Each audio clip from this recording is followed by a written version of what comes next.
ఇద్దరు అనుకున్నా ఈ గేమ్ విషయంలో సుమన్ అన్న ఎఫర్ట్స్ బాగా పెట్టాడని నాకు అనిపించింది. అంటే బాగా ఆడాడు. కింద నేను అంత కొట్టాను కాబట్టి ఆయన పైన కొట్టగలిగారు కదా. ఆడాడు బట్ అన్న నేను అలా ఎక్స్పెక్ట్ చేయలేదు. అంటే అతను బాగా ఆడాడని నాకు కొంచెం అనిపించింది. అంటే అంత మించి ఏం లేదు. నేను చెప్పిన స్ట్రాటజీ అది. మీరు పైకి వెళ్ళి అది కొట్టండి ఒకళ్ళే అంటాను. నేనేమన్నాను, నా హైట్కి పోనీ నేను ఎక్కలేకపోయినా కూడా నేను కింద నుంచి కొడతాను నేను చెప్పాను. నేను చెప్పాను ఎందుకంటే నాకు తెలుసు, నా స్ట్రెంగ్స్ నాకు తెలుసు, నా వీక్నెసెస్ నాకు తెలుసు. అక్కడ అసెస్ చేయగలిగాను నేను ఆ టైంలో. లాస్ట్గా అవుట్పుట్ ఎలా వచ్చింది, ఇద్దరు టీం వర్క్లో వచ్చింది. మీరు ఆయన బెటర్ ఎలా అంటారు? ఆయన బెటర్ పర్ఫార్మెన్స్ చేశాడని నాకు అనిపించింది మేడం, అంతే. మీ కాల్ అండి. అండ్ ఫ్లోరాజీ మీకు లాస్ట్ వీక్ కూడా ఇమ్యూనిటీ వచ్చింది.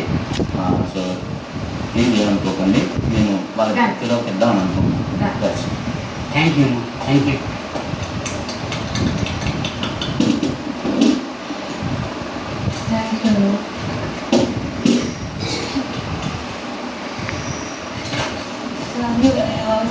Thank you for everything. So me points నేను విన్నాను.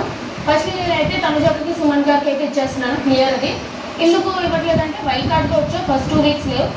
థర్డ్ వీక్ వచ్చినా సరే ఒక మిడ్ వీక్ ఎలిమినేషన్ పెట్టినప్పుడు కూడా మీకు ఒక క్లియర్ అడ్వాంటేజ్ ఉందన్నమాట. అక్కడ కూడా నేను సెలెక్ట్ చేసుకోవడానికి క్లియర్ అన్నారు. ఈ ముగ్గురు కూడా నామినేషన్కి వెళ్ళి ఆడియన్స్ జడ్జ్మెంట్ తీసుకొని అంటే వాళ్ళకి నచ్చితే కాబట్టి ఇక్కడ ఉన్నారు, అంటే ఫేస్ చేసి వచ్చారు ఆ జడ్జ్మెంట్ అనేది. ఫ్లోరా గారు మీ లాస్ట్ టైం మీకు టాస్క్లోనే డైరెక్ట్ హెల్ప్ చేసి దానివల్ల ఇమ్యూనిటీ వచ్చింది.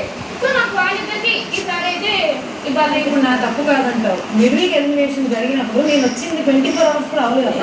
అప్పుడు కూడా నన్ను పెట్టాను. ఇది అప్లోడ్ చేస్తే అంతే యూట్యూబ్ లో అయిపోతుంది. 3 వీక్స్ లో ఉన్న షోలో 3 వీక్స్ నువ్వు లేవు.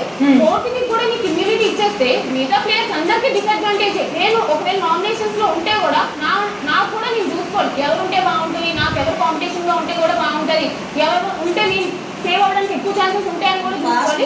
సో నువ్వు ఉంటే నాకు బెటర్ ఛాన్సెస్. అసలు నీ గురించి వాళ్ళు కష్టపడి